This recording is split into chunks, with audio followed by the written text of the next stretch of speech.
I just couldn't stand it. I had to react. Dan Ives is just spouting absolute 100% nonsense, and he needs to stop it. I am confident that Dan Ives is getting an earful from his clients and that he's reading the headlines like anybody else, but he has completely missed what he knows to be the big picture with regard to Tesla. Number one, if you believe that Doge will be successful, listen to me, successful at lowering the cost of government, which will lower the deficit, which will lower inflation, and which will lower interest rates. And then this will cause a flywheel effect that will lower the cost of government even more, which potentially results in a reduction of taxes in other forms.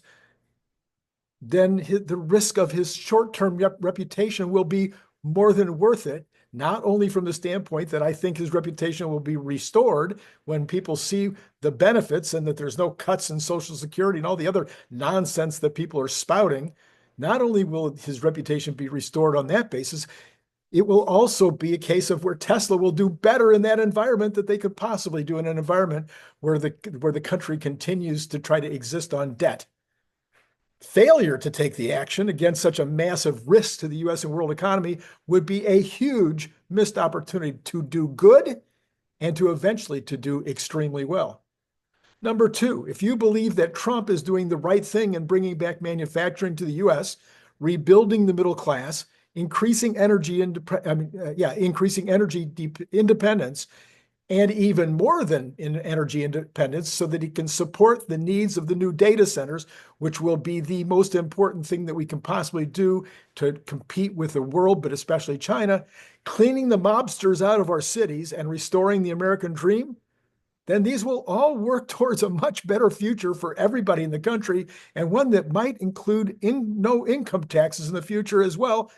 Guess what? His reputation is going to be soaring as well, and he'll bring Musk along with him on that ride as his reputation increases and people go, oh my gosh, he was right about all those things. Now, maybe you don't believe the things that I just listed. I happen to believe that all those things are true. So, why would I worry about Musk's involvement in Doge and how it's impacting Tesla? I wouldn't worry about it at all. Now, there's a point three here with regard to tariffs.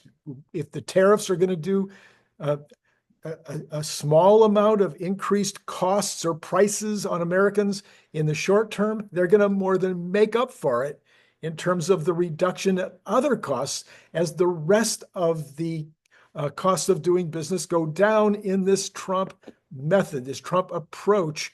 Your overall costs are going to go down on oil, already on eggs, as you know, but on everything, all the other costs that are not imported goods that get tariffed, those costs are going to come down. And eventually we're going to have a more robust economy because of it. My point number four is that Dan Ives used to believe that the car count didn't matter anymore at Tesla and that what did matter was FSD, Robotaxi, and Optimus. How has that changed? His reduction of the price target has to be 100% a reduction in his expectations of future earnings from automation and AI, Robotaxi, Optimus, etc. There is no way that he can get that decrease of $200 from future auto profits. How could you possibly get that from future auto profits? I think he would be the first to agree that the total amount of the stock price that you could possibly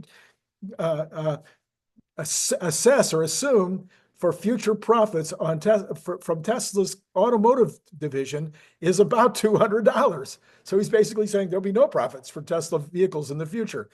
How does he not see that the combination of robotaxi and full self-driving actually happening with unsupervised is not going to increase the demand for Tesla's cars, regardless of Elon Musk's maybe reputation? And then finally, how has he not seen any? Has he not seen any evidence? Has he not watched one video or seen anybody talking about the fact that the Republicans are now coming out and buying the cars, that the number one TAM in the world that wasn't being addressed was the Republicans and the conservatives, and that the US market is the number two market overall in the world for vehicles?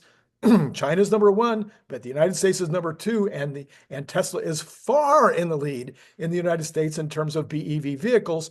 And if the Republicans and the conservatives and even the independents who were negative on BEVs all of a sudden turn positive, it won't very much matter what the few liberals who are unhappy with Elon do.